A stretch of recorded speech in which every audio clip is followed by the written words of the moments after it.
Bueno, les había dicho la clase pasada que el día de hoy íbamos a analizar el comportamiento del cambio de entropía en diferentes procesos. Ahorita vamos a ver solo 3 procesos que son los más usuales. Y entonces esa determinación del cambio de entropía me van a servir para modelar algunas otras cositas. No saquen de onda si escuchan llanto de fondo. Es mi hijita que anda haciendo berrinche.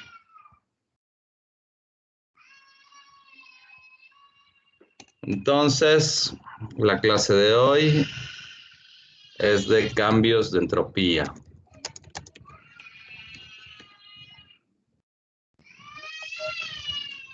El primero que vamos a analizar es el que se debe a la mezcla de dos gases ideales.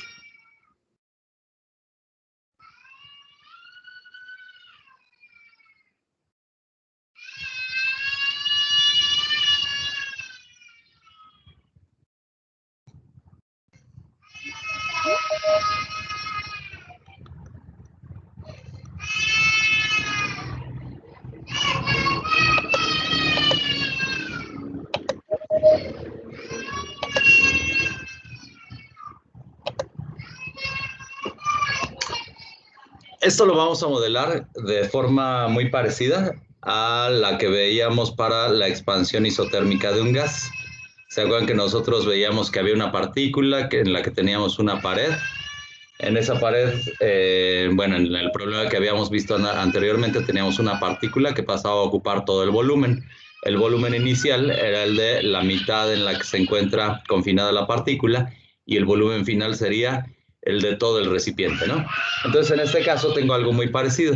Tengo cierta cantidad de sustancia del gas A que se encuentra confinado en una parte del recipiente, en la otra parte tengo cierta cantidad de sustancia del gas B. Eso es en el estado inicial. En el estado final retiro la pared que lo separa y entonces tendría que ahora tengo en todo el volumen disponible una mezcla de A más B. Este es el estado 1 del sistema, este es el estado final. Ajá. Voy a decir que los dos gases se encuentran en las mismas condiciones de presión y temperatura.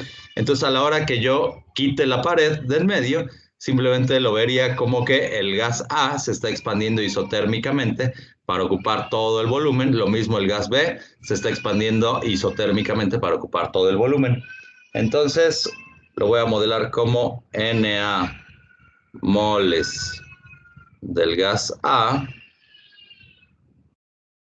que se encuentran a ciertas condiciones de presión y temperatura, ocupando el volumen A, se expanden isotérmicamente o entran en contacto con Nb moles del gas B.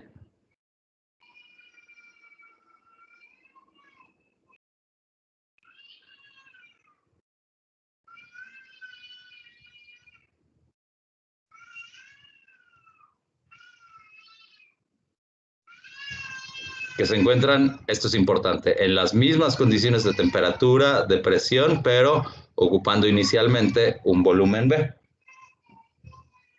¿Qué pasa al momento en el que los dos gases se mezclan? Yo podría decir que el estado final es un estado caótico.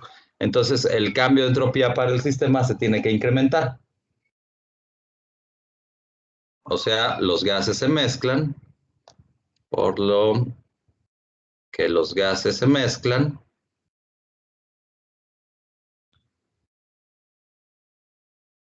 y por lo tanto, delta S del sistema se incrementa. ¿Cómo lo modelo? Lo puedo modelar entonces como dos expansiones isotérmicas, una para el gas A y otra para el B. Puede considerarse como si se tratara de dos expansiones isotérmicas.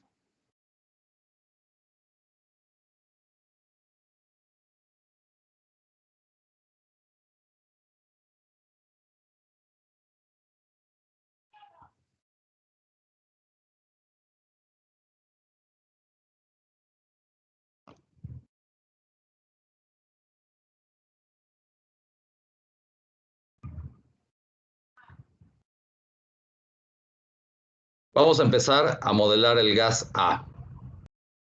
Para el sistema A, yo tendría que el cambio de entropía de A, ¿a quién era igual? Era igual a nRT por el cociente de los volúmenes final entre el inicial.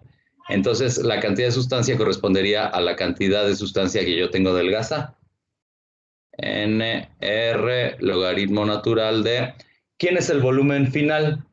Es la suma de los volúmenes. El volumen que tenía A más el volumen del gas B, ese va a ser el volumen final, entre el volumen inicial. El volumen inicial es el compartimento en el que se encontraba el gas A, o sea, es volumen A, ¿no?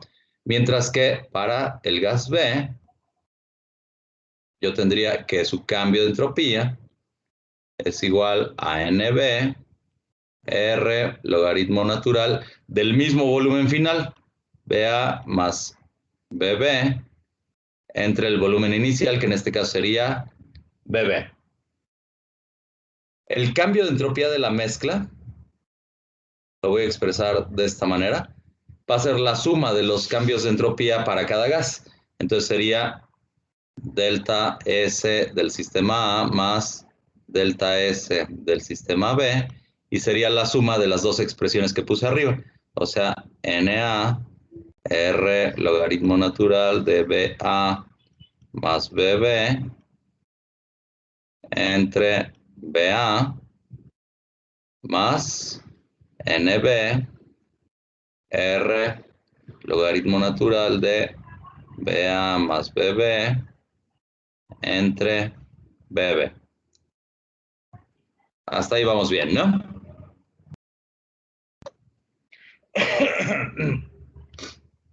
Aquí hay algo importante.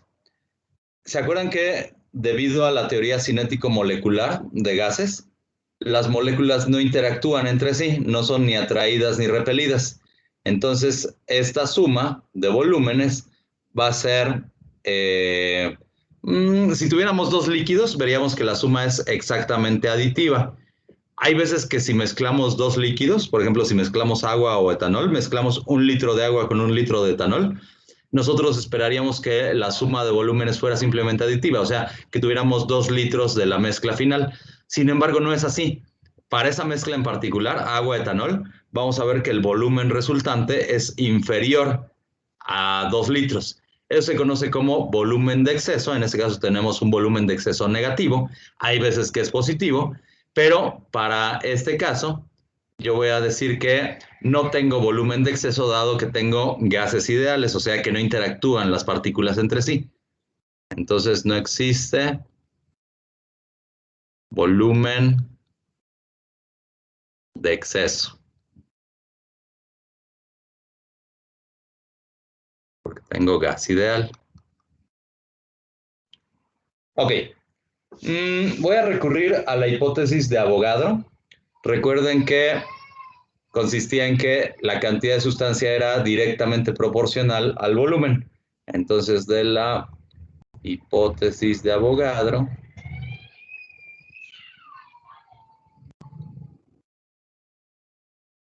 ¿qué tengo? Tengo que el volumen es proporcional a la cantidad de sustancia. ¿En qué condiciones? A temperatura y presión constantes, ¿no? Sí. Entonces, estos volúmenes A y B los voy a relacionar con Na y con Nb. Me quedaría que el cambio de entropía en la mezcla es igual a Na R logaritmo natural de Na más Nb entre Na más NB R logaritmo natural de lo mismo, Na más NB, pero esta vez entre NB. Voy a hacer que estos cocientes se volteen para que yo tenga la definición de la fracción mol. Recuerden que la fracción mol era Na entre la suma de todas las cantidades de sustancia disponibles, o sea, Na más Nb. ¿Cómo le hago para que el cociente se voltee? Tengo que sacar un signo negativo. Ajá. Entonces, esto quedaría como que el cambio de entropía de la mezcla es igual a menos NaR, logaritmo natural de Na entre Na más Nb, menos Nb, R, logaritmo natural de Nb entre Na más Nb. Por lo tanto, el cambio de entropía de la mezcla ahora se relaciona con la fracción mol, ¿no? Me quedaría como que menos Na R logaritmo natural de XA menos NB R logaritmo natural de XB. Puedo factorizar todavía por término común para que me quede más bonita la expresión. Me quedaría que el cambio de entropía es igual a menos R,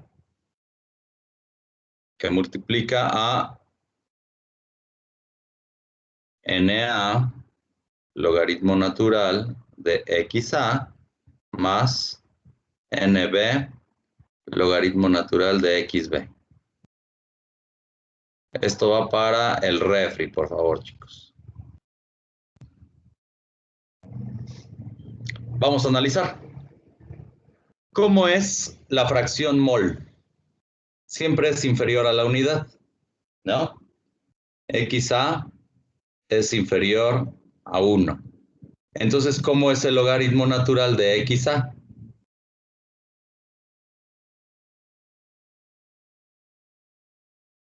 ¿Es positivo o negativo?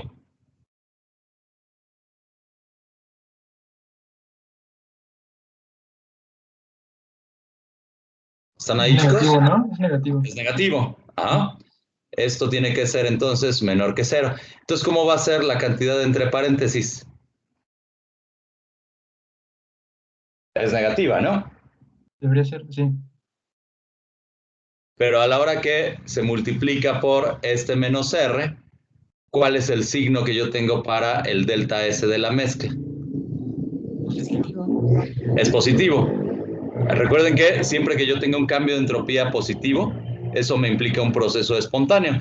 Es lo que esperamos, ¿no? O sea, si el gas Na entra en contacto con, bueno, si el gas A entra en contacto con el B, ambos van a tender a ocupar todo el espacio disponible, el estado final sería caótico, entonces el cambio de entropía tendría que ser positivo.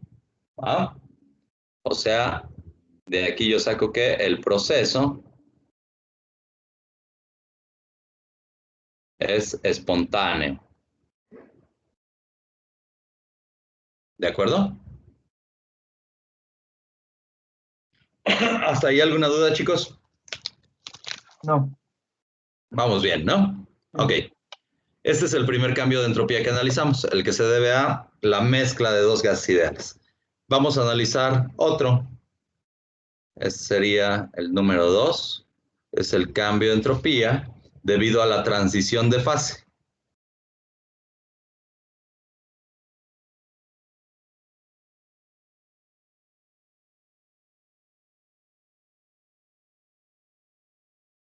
¿Qué esperamos? Por ejemplo, vamos a pensar en hielo que está fundiéndose para formar agua líquida. El estado final sería el agua líquida. ¿El proceso es espontáneo?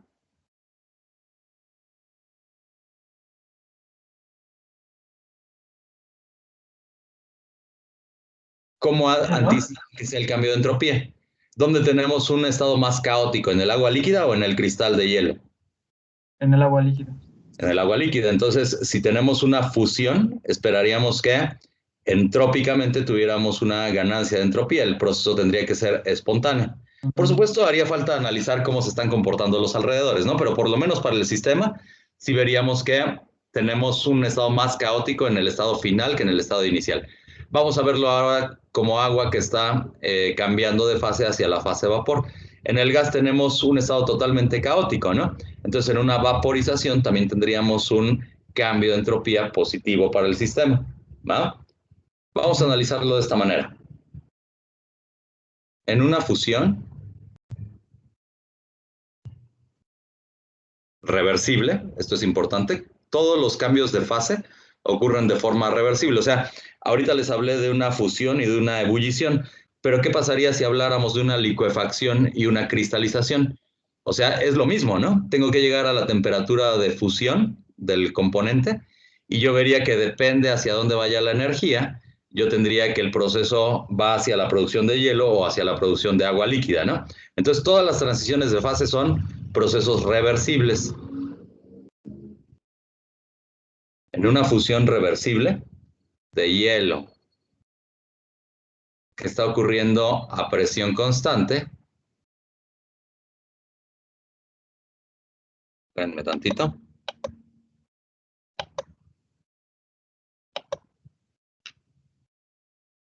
¿Quién es el calor que define el proceso de fusión? En este caso es el calor reversible. ¿Se acuerdan que habíamos visto que esto equivalía a el cambio de entalpía que se refiere a la fusión? O sea, reversible aquí quiere decir que agua y hielo se encuentran en equilibrio.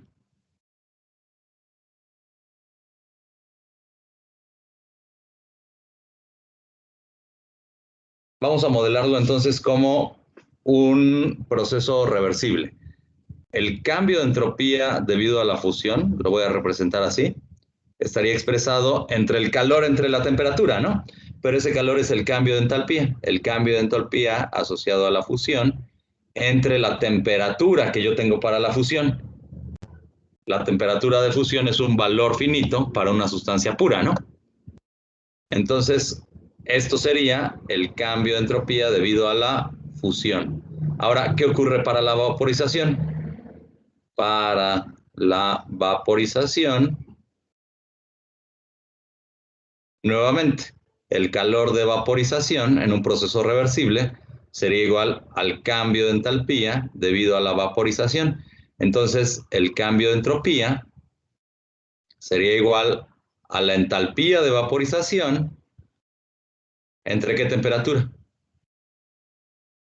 Igual, ¿no? La de vaporización. Pero ahora sería la temperatura de ebullición del compuesto, ¿no? Ah, ok. ¿Ok? Por ejemplo, para el agua, esta temperatura de fusión sería de 0 grados Celsius, esta temperatura de ebullición sería de 100 grados Celsius. Es la temperatura a la que ocurre la transición de fase. Entonces, esto por favor también al refrigerador, estas dos expresiones. Vamos a hacer un problemita.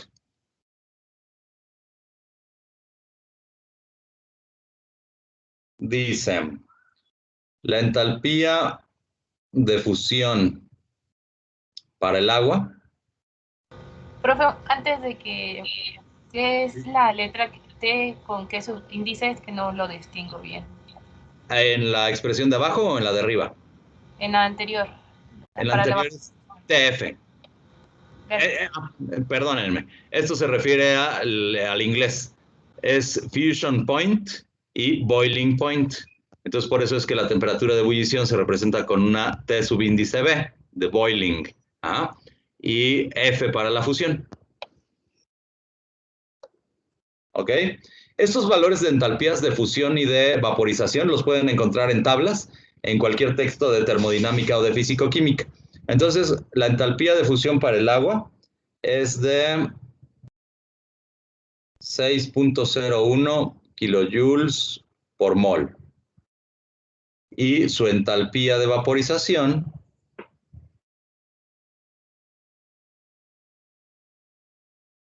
es de 40.79, también kilojoules por mol.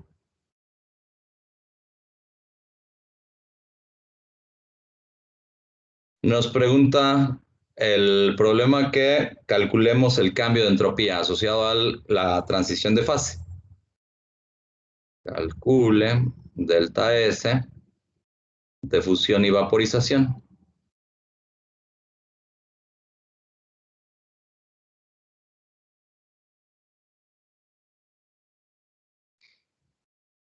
Para un mol de agua,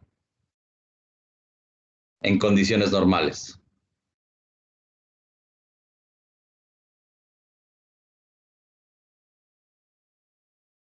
Recuerden que las condiciones normales se refieren a una presión de un bar y una temperatura de 25 grados Celsius. De hecho, no. Las condiciones normales se refieren a una temperatura de 0 grados Celsius. Las condiciones estándar son a 25 grados Celsius, pero aquí la temperatura la toman como 25 grados Celsius. Vamos a pensar nosotros que siempre es de 25, la temperatura ambiente. Ok. El delta S de la fusión sería entonces igual a la entalpía de fusión, que es de 6.01 kilojoules por mol. Ahí ves que los autores no hacen distinción entre condiciones estándar y condiciones normales. La temperatura de fusión es de 273.15 Kelvin. Tenemos que tratarlo esto en temperaturas absolutas para que sea dimensionalmente consistente. Entonces, esto me da, si hacen ustedes el cálculo, algo así como 22.0, prácticamente 22. Ajá. Las unidades serían Joule sobre Kelvin mol. Fíjense que ahora tengo un cambio de entropía que es una cantidad intensiva, porque estoy dividiendo entre la cantidad de sustancia, ¿no? De hecho, aquí ni siquiera tendría que poner esto de entre mol, porque tengo un mol de agua, ¿no? Entonces me tendría que ir el mol que tengo en las dimensiones, pero vamos a dejarlo así, como una propiedad extensiva. El cambio de entropía de la vaporización serían esos 40.79 kilojoules por mol entre la temperatura de transición de fase, que sería 373.15 Kelvin. Esto me da 109.4 joules entre Kelvin mol. Déjenme ponerles aquí una tablita en la que se resumen los cambios de entropía para las transiciones de fase de diferentes compuestos. Entonces aquí les voy a poner sustancia. Aquí les voy a poner su temperatura de ebullición, se encuentra reportada en Kelvin. Su temperatura su cambio de entalpía de vaporización.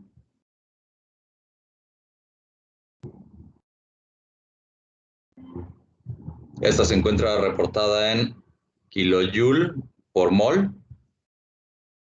Y aquí el cambio de entropía debido a la vaporización se encuentra reportada en joule por Kelvin por mol. Entonces, de sustancias vamos a poner al bromo, al etanol, al éter sulfúrico o dietiléter. ¿Qué otra? Al enhexano, al mercurio, al metano y al agua.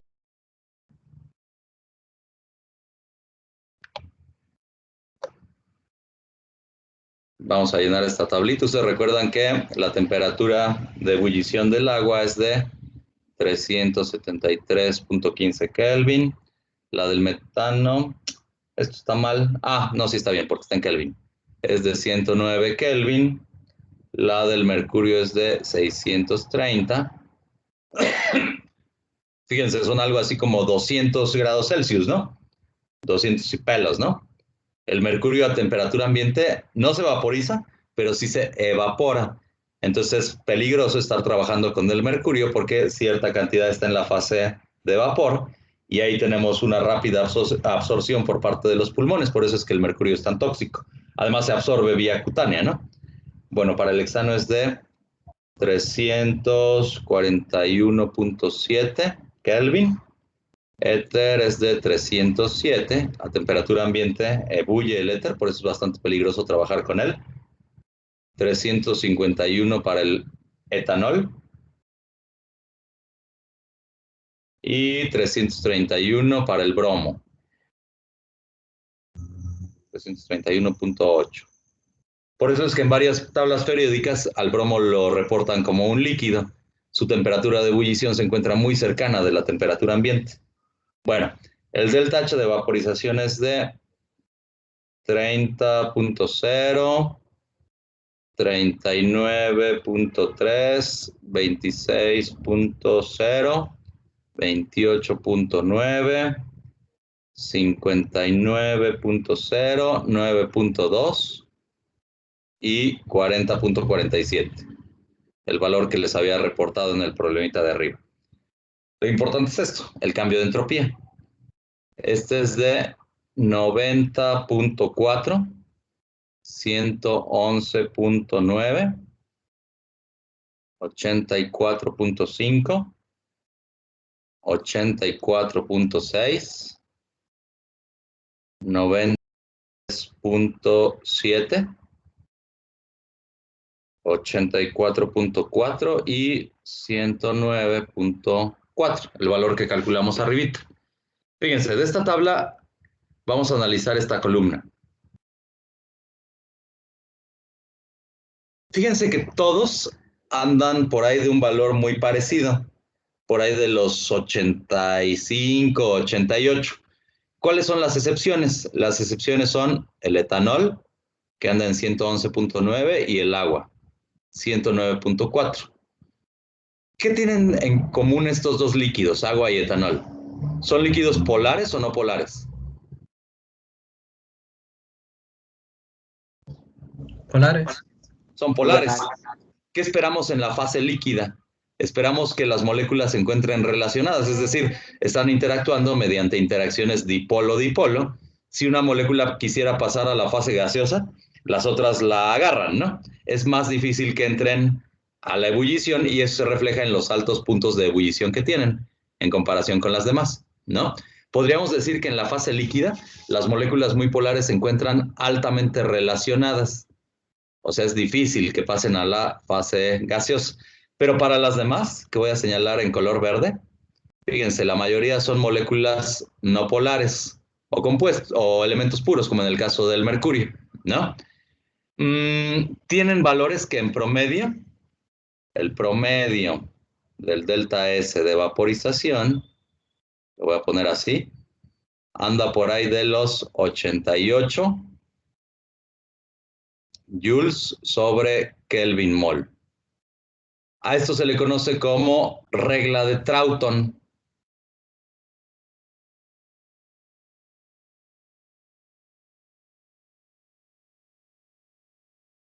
Lo que me dice es la regla de Troughton es que todos los líquidos tienen una estructura similar, una estructura en la que las moléculas están interactuando poco. Entonces, el cambio de entropía debido a la vaporización es aproximadamente el mismo en todos los casos. Y les digo, el promedio es de 88. Excepciones a la regla de Troughton serían los líquidos que se encuentran altamente relacionados en la fase líquida, como agua y etanol. De hecho, cualquier cosa que sea altamente polar va a tener un valor de cambio de entropía de vaporización muy diferente de esos 88 joules por Kelvin mol. Pero la mayoría de cosas andan por ahí, de ese valor. Entonces, es otra regla útil para la ingeniería. ¿Cuál es el cambio de entropía de vaporización? En ausencia de datos, por ejemplo, nosotros podríamos poner ese valor de 88 joules por Kelvin mol. ¿Va que va? Va que va. Ok. Ese fue el segundo caso, el cambio de entropía debido a la transición de fase.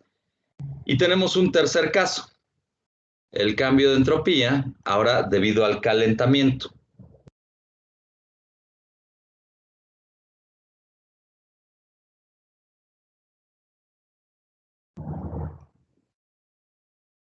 Vamos a pensar en un gas que se encuentra a temperatura ambiente y yo lo caliento.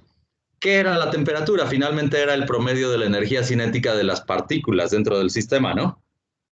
Si yo tengo un estado final de mayor temperatura, sería un estado más caótico.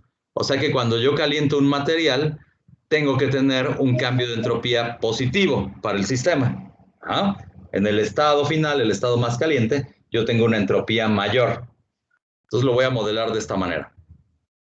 si la temperatura se eleva,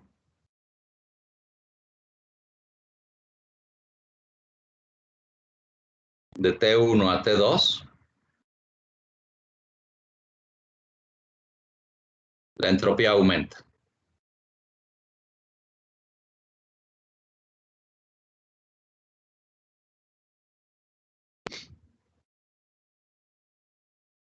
Voy a decir que S1 y S2 son las entropías que me definen a cada estado del sistema. Sean S1 y S2, dos estados de entropía definidos.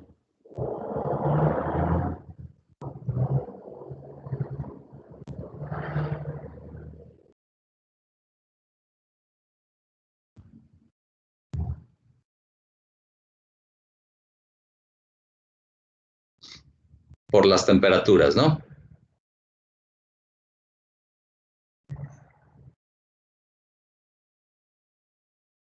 Esto es importante.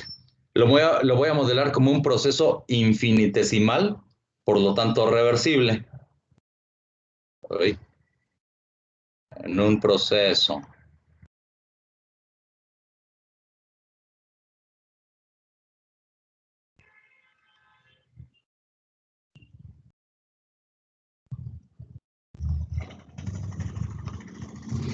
en un estado infinitesimal irreversible, yo vería que el cambio infinitesimal en la entropía sería igual al calor reversible, porque el proceso es reversible, entre la temperatura del proceso. Para el estado final del sistema,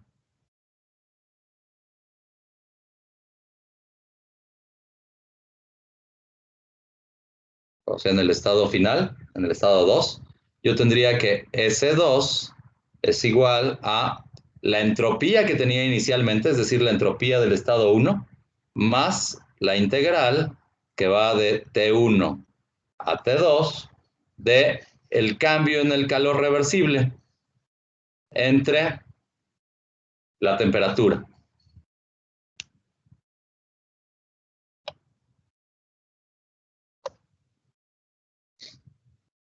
Pero ¿quién era el calor reversible? Lo podíamos definir en términos de la entalpía, ¿no? O del cambio de entalpía. O sea, yo puedo decir que, pero el calor reversible es igual a, bueno, el cambio infinitesimal en el calor es igual al cambio infinitesimal en la entalpía.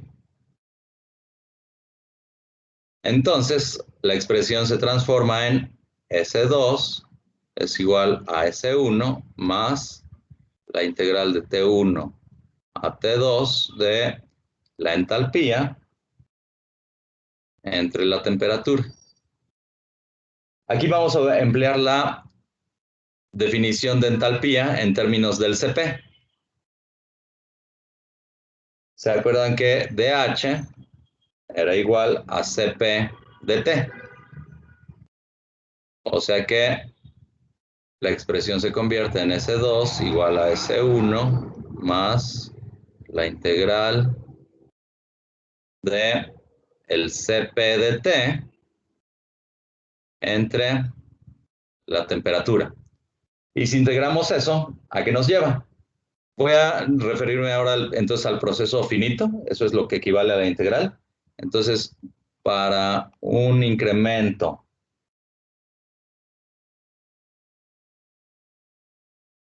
¿se acuerdan que el CP era función de la temperatura? Pero si yo tengo un delta T chiquito, CP se puede mantener aproximadamente constante. Entonces, para un incremento moderado en la temperatura, CP es igual a una constante, lo podría sacar de la integral. Me quedaría que el cambio de entropía del calentamiento, que sería la entropía, el estado de entropía del estado final menos el estado de entropía inicial, sería igual a el CP, que salió de la integral por ser una constante, logaritmo natural de T2 entre T1. O dicho de otra forma, si hablamos del CP molar, sería igual a NCP gorrito Logaritmo natural de T2 entre T1. Esto, por favor, al refri también.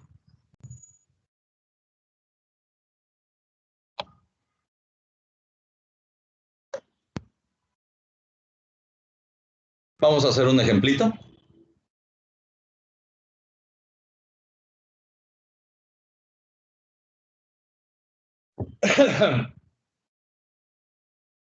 Dice, a presión constante, 200 gramos de agua de agüita de coco se calientan de 10 a 20 grados Celsius.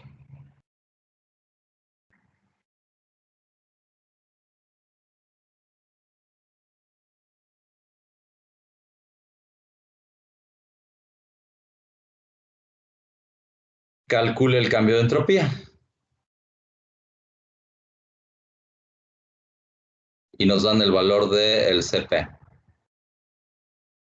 que es de 75.3 joules por Kelvin mol. O sea, lo que me están dando aquí es el valor del CP molar. Bueno, ¿qué me dice la expresión? Que el cambio de entropía es igual a el CP, logaritmo natural de la razón de las temperaturas, ¿no? Necesito la cantidad de sustancia.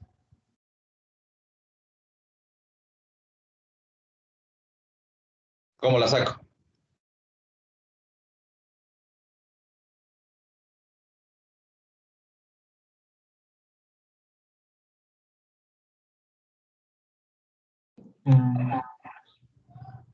Sería igual a la masa que tengo, los 200 gramos, entre la masa molecular, ¿no? Sí, pero sí. ¿Cuánto me da? El agua pesa aproximadamente 18, ¿no? Son los 200 gramos entre 18.02 gramos por mol. Entonces, de N tengo, ¿cuánto? 11.11. 11.11. Las unidades son mol. Entonces, esta expresión se transforma a, déjenme poner la expresión correcta, que sería NCP sombrerito. Sería los 11.11 mol por el CP, que es de 75.3 joules sobre Kelvin mol, por el logaritmo natural de las temperaturas. Aquí, ¿importa que la pongamos como temperatura absoluta o temperatura en Celsius? Sería lo mismo, ¿no? Porque el resultado va a ser adimensional y además la proporción se tiene que conservar. Bueno, vamos a ponerla en temperatura absoluta. Sería de 393 Kelvin entre 283 Kelvin. El delta S me da de ¿cuánto?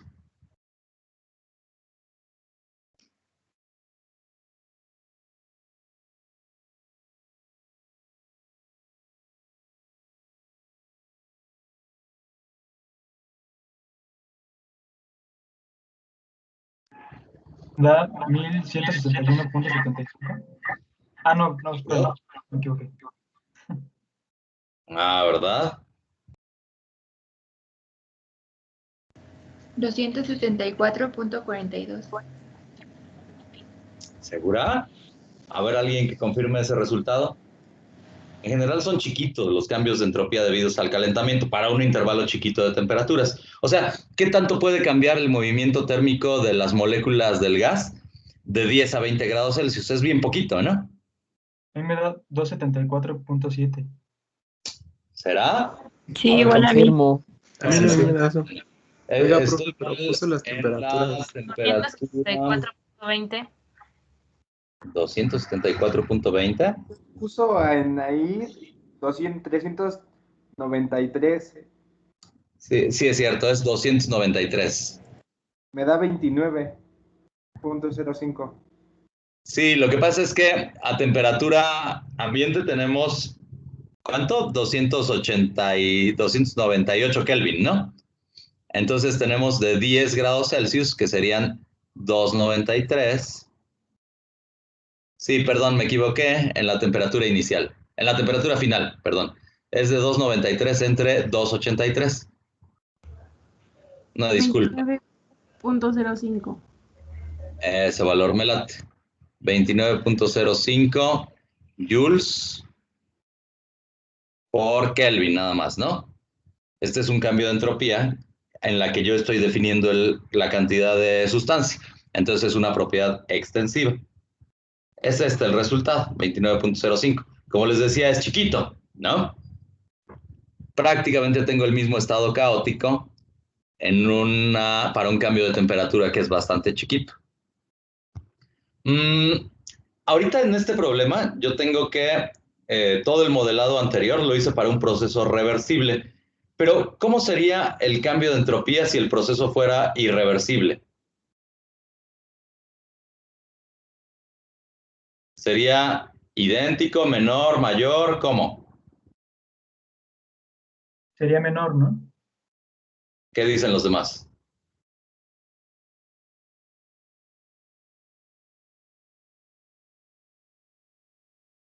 Profe, Ah, una compañera lo sacó del Teams y dice que ya no, que le volvió a entrar, que si la permite entrar.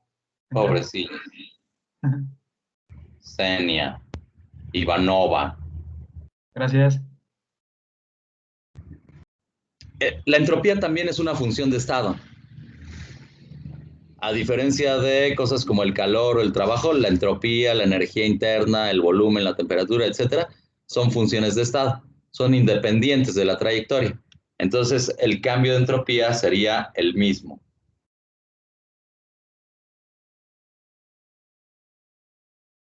Me conviene utilizar al proceso reversible como modelado, porque de ahí fácilmente llego a las ecuaciones, pero como es función de estado, el cambio de entropía es el mismo, porque ese es función de estado. O sea, solo importan el estado inicial y el estado final para determinar el cambio de entropía. ¿Va que va? Va que va. ¿Dudas acerca de esto, chicos? No. Bueno, estas expresiones hay que tenerlas a la mano porque las vamos a seguir utilizando cuando definamos a la energía libre de Gibbs. Pero ahorita vamos a dejarle ahí. Lo que seguiría sería la tercera ley de la termodinámica. De hecho, para definir a la tercera ley de la termodinámica nos vamos a basar en el cambio de entropía debido a el calentamiento, a esta última expresión a la que llegamos. Pero eso lo hacemos en la siguiente clase. Por cierto, chicos, no sé si el miércoles pueda tener clase con ustedes. Lo que pasa es que tengo que ir a la escuela y me citaron a las 11 de la mañana. Quién sabe cuánto tiempo me vayan a tener ahí. Entonces, en caso de que se me hiciera tarde, no tendríamos clase el miércoles. Pero yo voy a hacer todo lo posible por llegar. Entonces, hagan el intento por conectarse y si no, pues ya nos vemos hasta el día viernes. ¿Ah? Vale. Vale. Sí, profe, muchas gracias. ¿Alguna inquietud con esto que hemos revisado? Facilito, ¿no, chicos? La deducción y todo lo demás está sencillito. Sí. Bueno, le dejamos ahí. Nos vemos entonces el miércoles o el viernes. Vale, Si profe. llega el caso de que no nos viéramos el miércoles, estudienle, hay bastantes materiales en videos de Khan Academy y todo lo demás. Entonces échenle un repasito. Ok. Sí. No les he subido la segunda guía de estudios, ¿verdad? No. No. A ver si lo puedo hacer entre el día de hoy y mañana. Y ya para que empiecen también a resolverla. Yo esperaría que el segundo parcial pudiera ser antes de salir de vacaciones. Creo que salimos el día 22, ¿no? De diciembre. Sí. El 22. Yo esperaría que antes de eso nosotros estemos en condiciones para hacer el segundo examen parcial. Pero vamos a ver. Ahí les iré diciendo. Bueno, cuídense, chicos. Nos vemos entonces el miércoles. Si Ay, todo Nos va vemos, bien. profe. Hasta luego. Hasta luego. Nos vemos, profe. Hasta luego, profe.